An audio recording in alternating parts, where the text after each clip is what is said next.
Hello students, I hope you all are staying safe and doing great. I know this style of teaching is new to you, but I am expecting that you all are finding these videos interesting, and I also expect that these videos may help you to understand the lesson in a better way. So today we're going to start with a new topic. I am expecting that you have done the exercise 1.1 in your notebook.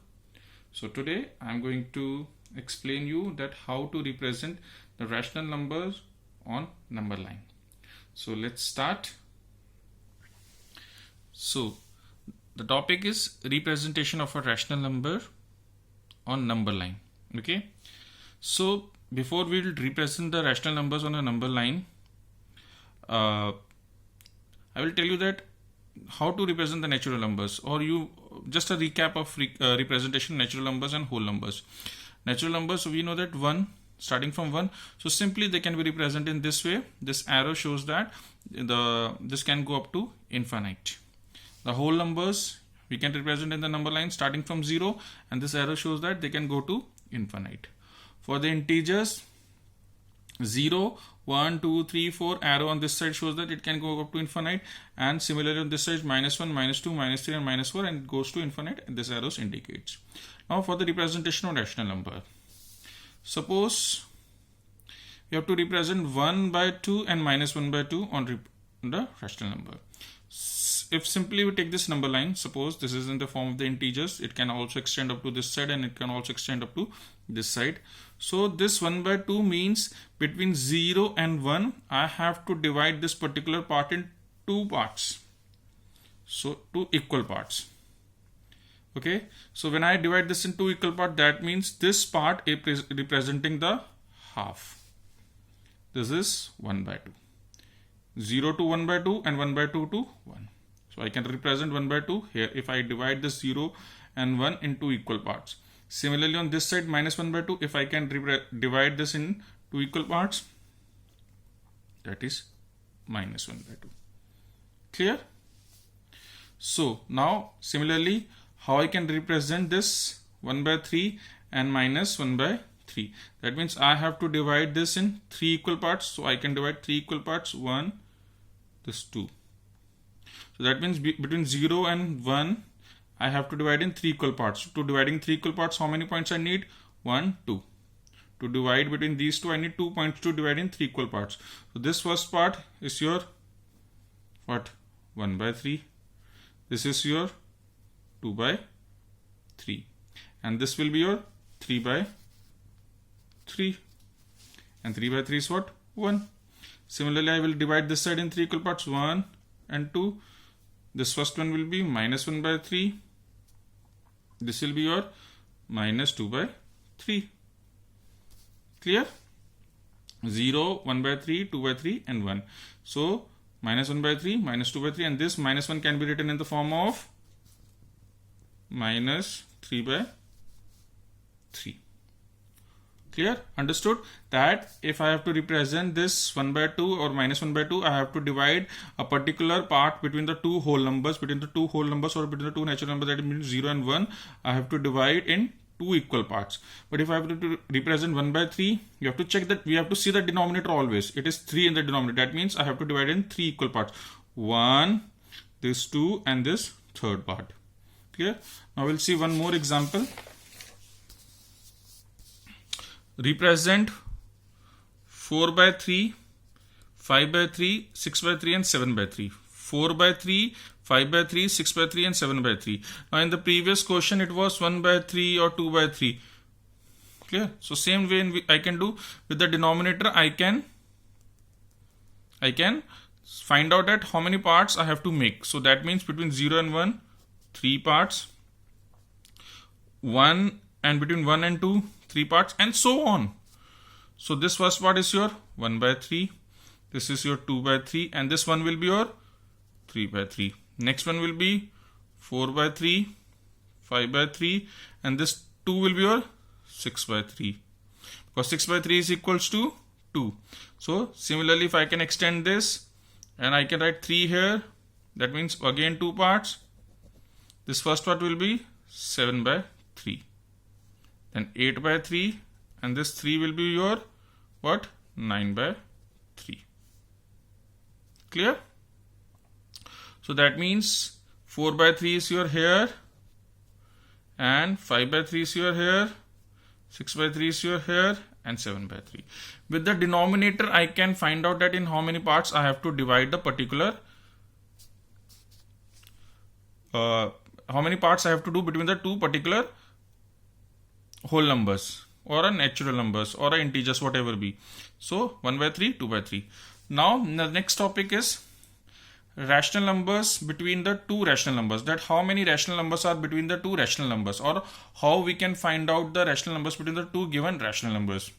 So to begin with this, simply if I want to say that how many natural numbers are there between 1 and 5. How many natural numbers are there between 1 and 5? So there, what are the numbers between 1 and 5? 2, 3 and 4. So how many natural numbers are there? They are 3. They are counting. We can count them. Okay. They are finite numbers between the 1 and 5. Or if I will say that how many numbers between 1 and 2? The numbers between 1 and 2 is 0. Okay.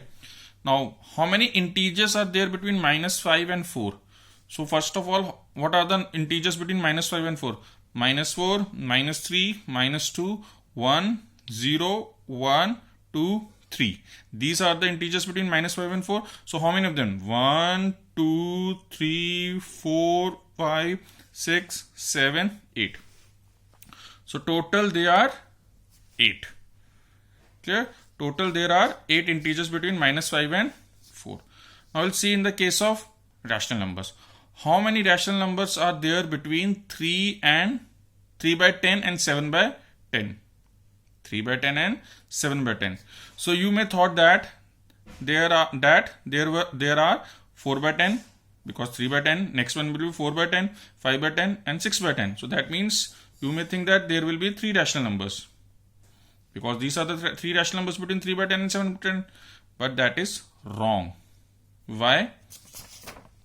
Because if we see that 3 by 10 can be written as 30 by 100, because if we can multiply this by 10 to write the equivalent rational numbers. So that means 3 by 10 can becomes 30 by 100 and 7 by 10 can becomes 70 by 100. So now between these two, which are the rational numbers? 31 by 100, 32 by 100, 33 by 100, ... 69 by 100. So there are again many natural numbers. There will be more than 3. As in the previous case, if we have discussed, only 3 were there. But in this case, 31, 32, 33, ... 69 by 100. So how many rational numbers will be there? If you count, it will be around 39 rational numbers. Clear? Now, still this is wrong, because this 3 by 10 can be again, it can be written in the form of 300 by 1000. 7 can be written as 7 by 10 can be written as 700 by 1000, because the equivalent of this can also be multiplied by 100. Clear? So that means we can, the rational numbers between these two will be 301 upon 1000, 302 upon 1000, 303 upon 1000, ... 6699 upon 1000. So that means again there will be not 39 rational numbers, there can be more than that. How many? There will be 399 rational numbers between. So that means in this way we can go on inserting more and more rational numbers between 3 by 10 and 7 by 10. So that means if we keep on multiplying, because a number can be made equivalent by multiplying by any number. So in this way we can go on inserting more and more rational numbers between a given two rational number. Unlike natural numbers and integers, they have fixed number of natural numbers between the two given natural numbers, or there are fixed number of integers between the two given integers. But in the case of rational numbers, we can keep on inserting. So hence what we can conclude? We can conclude that between any two given rational numbers, there are countless or infinite rational numbers. Between any two given rational numbers, there are countless or infinite rational numbers. That means between 3 by 10 and 7 by 10, there can be infinite rational numbers. Okay. Now in the notebook, what you have to do, so in the notebook, I'm just dictating a few lines you have to write down in the notebooks. First of all, listen carefully. You will write down that first point, that rational numbers can be represented on a number line. I am repeating, rational numbers can be represented on a number line. Clear? And then you will draw any one of this and show that this is the rational numbers can be represented on number line. After that, you write down the second point, this thing. This thing you can write as the second point, that between any two given rational numbers, there are countless or infinite rational numbers. Clear? So these things you have to write down. And in the next video, we're going to start the exercise 1.1, which is based on the representation of rational numbers, and to find the given rational numbers, to find any n number of rational numbers between the two given rational numbers. Okay. So till then, take care. Bye.